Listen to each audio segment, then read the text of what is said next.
I'm going to give you the answer of this question. The question is: the first person to sign the Declaration of Independence was also the first governor of which state? Well, I'll give you the answer of this question. The correct answer of the question is Massachusetts. So that is the answer of the question. Hi, thank you so much for watching this video.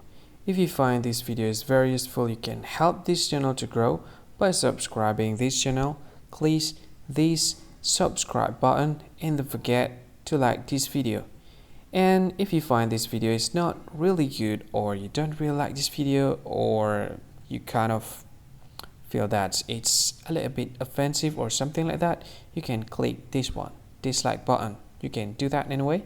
And if you want to share this video with your friend, you can share it by clicking this share button, and you can share it to any social media that you wish that is currently available at this time, like Facebook, Twitter, LinkedIn, and many others, right? And if you want to add this video to your playlist, you can click this one. You can watch this video later, and you can find more options by clicking these three dots. And yeah, don't forget to subscribe. I think that's all of it. Thank you so much for watching this video, and see you again in another video. Bye bye. See you again.